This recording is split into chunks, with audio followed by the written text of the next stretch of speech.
And the gentleman taking over in my place here, thankfully for you all, is Vince Rocco. It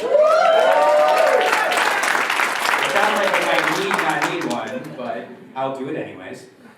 Vince has spent the past 17 years doing what he loves best, selling real estate in New York. Vince works at Halstead. He's also a member of the development marketing team there, selling new condo developments, which he's done for the past 13 years. He's currently selling the Claire on the Upper East Side. Vince is also a radio and podcast host of a very successful and popular show, Good Morning New York Real Estate, with Vince Rocco. Yeah. With that, I'm going to hand it over. You guys enjoy. Thank you. Okay, thank you everybody and welcome. Very happy to see you all. Great turnout today. Hopefully it'll be a great session. I want to say thank you to the panel just before. It was incredible. And Diane, I learned a new term. Actually, I didn't learn a new term, FOMO. But I think I've always feared missing out on stuff all of my life, so I kind of related to that. And maybe we'll understand in technology conversation today, maybe we are missing out on something. Maybe we're not. Maybe we need to get better at it. Maybe not. Anyway, Michael Romer is here with us today, our floor monitor, and he's going to be asking us questions as well going along. But just to open up, I want to talk about ordering food, catching a ride, maybe finding a date, sending flowers to a friend or a special somebody, maybe buying a gift. How do you do that these days? Right? We don't live without these things. Unfortunately, but it's the truth. People do everything on their phones today, and as such, they expect to browse, buy, and sell real estate from the palm of their hand as well. Technology touches every aspect of the real estate industry today. Buyers can see a bird's eye view of a neighborhood 2,000 or 3,000 miles away from drone footage. You can buy a home today without ever having to take out a pen to sign a contract. Think about that. Searching for new listings is as simple as downloading an app, choosing your location, and waiting for notifications to come your way that there's a new listing that you may not have seen before. More than 70%, this is amazing to me, more than 70% of today's buyers search for homes online. 70%, greater than that. And 85% of real estate agents, and I'm guilty, transact our business using text. Diane said earlier, it's more about the relationship, it's more about talking to people, but the reality is, this is where we are, we got to figure it out. Digging to find information on schools, demographics, and crime statistics is a task of the past. I remember people coming into my open houses asking me, what's the crime like in this neighborhood? Now, of course, we can't speak about a lot of things because of fair housing, but way back when, we were able to, and it was never a comfortable situation. Now you direct them to a website. Go look it up. NewYorkCity.gov. I'm getting out of that conversation. Now websites and apps make data accessible so it is easier to make more informed decisions. You know, when buyers come into open houses today or private showings, they seem to know more today than they ever did before. Sometimes that's good, sometimes it's not so good. We're going to talk about all of that and the top technologies that are changing the landscape of the real estate industry today and tomorrow. We never stop at today because guess what? I've been riding this tech wave since I worked at IBM many, many years ago, and I thought when we came out with stuff then, that was it.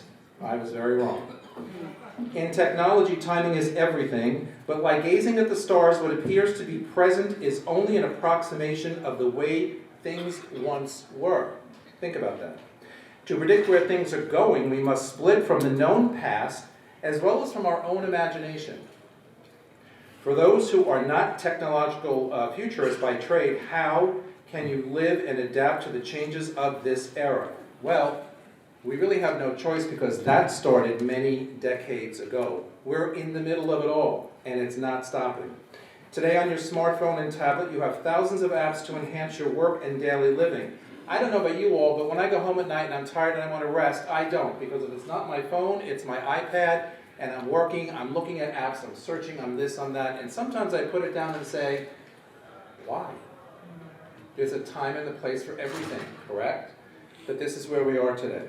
On social media, your voice is instantly amplified to reach around the world. Think of all the available platforms that we have: Facebook and Instagram Stories, Twitter, LinkedIn, just to name a few. Do you think you have seen it all? I'm here to tell you, not really, because there is so much more to come, and you are part of making that happen right now. Leaders in firms need to consider the right balance of hiring and retraining their existing workforce to have access to these skills. By combining training with the right mix of hiring, your organizations can look like the future today, but more importantly, in order to be ready for the business landscape that continues to change for tomorrow. Not an easy task. If you are incredibly proficient, for example, at using Amazon Echo, you might already be giving instructions and directions to order groceries or more laundry detergent for your house or your apartment. But how long will it be before your home is communicating directly with Amazon and it places orders with no verbal cue or even involvement from you? That's scary. Will Amazon own this? And will they have their own delivery people stocking your refrigerators at some point? That is also scary. Given the complexity and uncertainty of the industry already, most of us are participating in the revolution without revolution, okay, key word, without realizing that understanding what the so-called revolution is and how it is changing our market and the world we live in is crucial. We're going to discuss all of that today with our esteemed panel here. We heard earlier, which is a great follow to this panel, how the market is doing, where some of the hiccups are, what some of the predictions are. Are we at the bottom? Are we not? Who knows? But my feeling is that we need to be prepared for when it comes back. We've all been there before. We've got to continue to be diligent. We have to think. We have to focus. We have to educate. These are the times to get educated. We have to learn more about technology so when it does come back, we're braced to handle it. Because guess what? It's going to be fast, it's going to be furious, and it's going to turn on a dime. I've lived it. I've been through it. So technology, regardless of how we feel about it today, is a very important aspect of our today. And in downtimes, embrace it, because tomorrow it's going to be even more important. So let's get started. In 2018, investors spent about $5 billion, last year, $5 billion on real estate technology, a significant increase from $33 million they spent in 2010. So in 8 years, they went from $33 million to $5 billion. Something's up with that. That's according to Forbes, by the way. The money is being invested not because the buying and selling of homes is increasing, like we want it to be. Rather, it's because the real estate industry is fragmented, saddled with regulations, and often slow to innovate.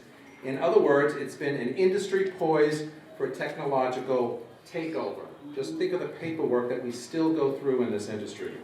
Now more than ever, brokerages are looking for technological advances to gain an edge over the competition. Consider the rapid rise of several new startup brokerages over the last few years where they focus on developing cutting-edge technologies. People ask me all the time, so Vince, what is cutting-edge technology?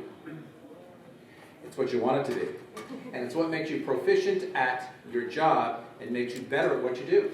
We at Halstead have tremendous technology. It only gets better. So learn it and understand it.